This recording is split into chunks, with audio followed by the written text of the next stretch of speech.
We live in a unique time in human history. We can ask just about any question and it gets answered immediately. But what do we do in the silence? What do we do with the questions that are not easily answered? Brenda and Drew never expected to face those kinds of challenges. But first, a love story. We actually met at art school. I had no previous art experience, so I'm convinced I went to school just to meet Drew. And I think he was kind of a slacker in school. Our first date, we went to Fazoli's. We were in college, we didn't have a lot of money. We knew we could go sit there and eat unlimited breadsticks for a couple hours and get to know each other. And it actually was a great night.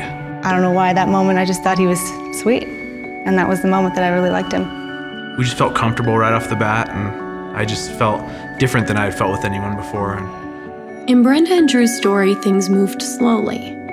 There was a friendship, long-distance dating. They weren't sure if it would ever end up in marriage. But when Drew prayed, he sensed there was something more. He sensed that not chasing Brenda could be a mistake.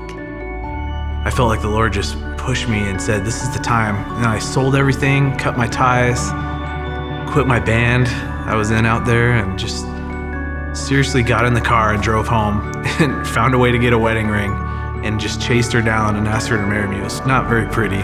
We always hear these great stories of getting engaged where people planned. I felt like I cartwheeled through the door and like police kicked into her room and said, will you marry me? Please don't leave. Once we got engaged, we got married shortly after. We didn't have a big wedding. It was brother, sister, mom, and Brenda's immediate family as well. And it was beautiful, even though it was small. I never was like one of those girls who was like, I have to have kids, I can't wait to be a mom. I kind of am more along like, we'll see how things go. Let's just play it day by day. As I would see other people parenting or teaching, I would always be taking notes, just thinking, someday I'm gonna be able to teach and just pour into somebody. When we found out we were pregnant, we were so excited, of course. I couldn't wait to tell Drew. I didn't do anything special or exciting because I was just so excited to tell him that we were pregnant. I remember we sat up all night on our couch and we just talked about what it was gonna be like to be parents. We were so excited. We never imagined that it would end in a painful ambulance ride. That's just not what you dream of. I was in shock. I remember our hearts had been so engaged with this, and we just thought about it so long and hard, and how we were gonna parent, and so many details. It's almost like we worked out our whole life with that kid. So we went home and we cried a lot. And Drew actually, I remember specifically laying hands on my belly and asking the Lord, and just praying, Lord, will you let this baby live for us? And we actually went back a week later and demanded another ultrasound. We said, we prayed, we want to see if this baby really is okay. We gave God a chance. And the nurse was really sweet, the ultrasound tech. She just looked at us and she goes, I think God has a different plan for you. It always felt like the way that my wife and I would process, we would process differently. And sometimes that would be confusing for me, or I would feel a little bit of distance and not understanding how she was going through things. She's very much introverted, and I'm so much an extrovert that I pretty much verbally process out loud and think it through while I'm talking. And so it was just hard, just learning how to communicate after that, and just to learn about her heart. Even in difficult times, they found a way to communicate and support each other. Once again, they found out they were pregnant, and once again, they had their first trimester's doctor's visit. Well, we had the same problem. We went in for another ultrasound, and there was no heartbeat again. And this was all before the first, for the second trimester. So here we are again, broken. Yeah, losing a baby, that's a crazy thing. And I thought the first time was hard, and the second time it happened, I was just in, again, utter shock. How can this happen twice? I was laying in a hospital bed, And Drew was holding my wedding ring because I was about to go into surgery. I was gonna have a D&C, which, if you know what that is very traumatic on your body as well as your heart. And I remember every moment crying out for strength because I didn't want them to take my baby. And they made me sign these forms telling me all the things that could go wrong during the surgery.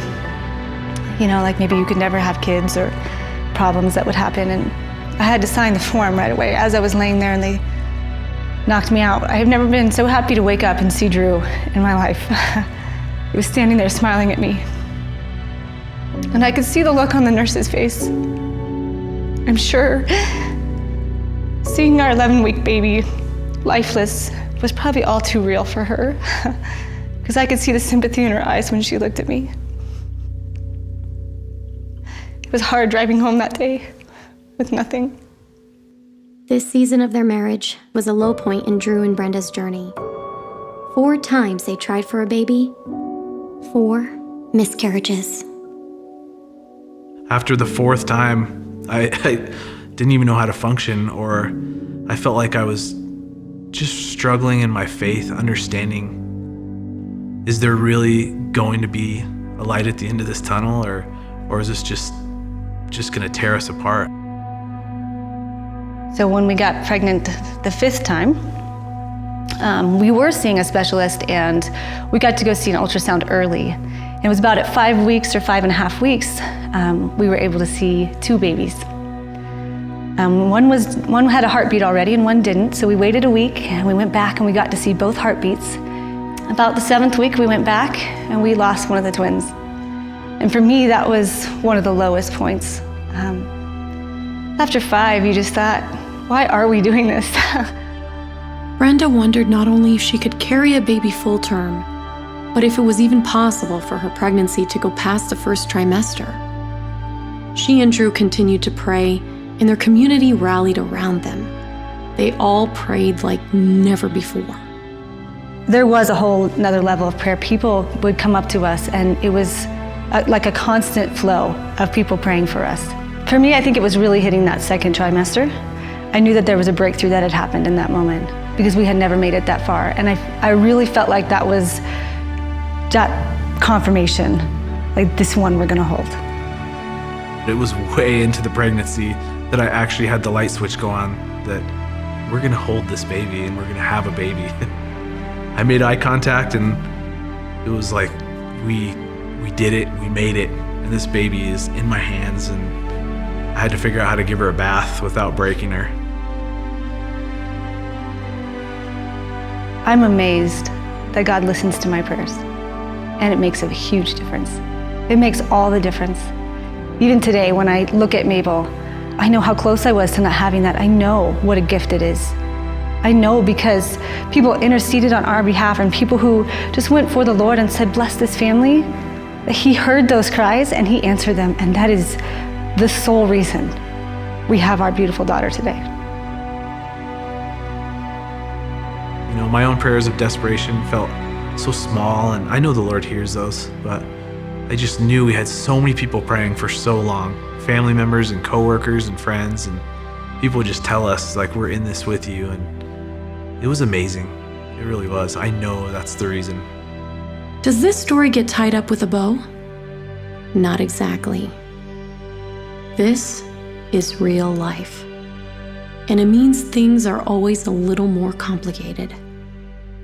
After Mabel was born, Brenda had one other miscarriage. But once again, she had faith. And now, they are expecting another baby. So we are pregnant again with our 2nd baby, and we have made it to the 2nd trimester. We're at 21 weeks right now. There's nothing greater than feeling this little boy. We're having a boy kick around in my belly. We made it through the 1st trimester with everyone rallying around us and just cheering us on. And I think the prayers of everyone coming together, it was just an amazing milestone to get through that. You have nothing to lose by humbling yourself and going before the Lord in prayer. There's something wonderful about prayer where it brings out a humility in you and it makes you realize I can't do this on my own. And the second you surrender that, he shows up. He helps you. He will be right there to answer those small cries that you think nobody's hearing.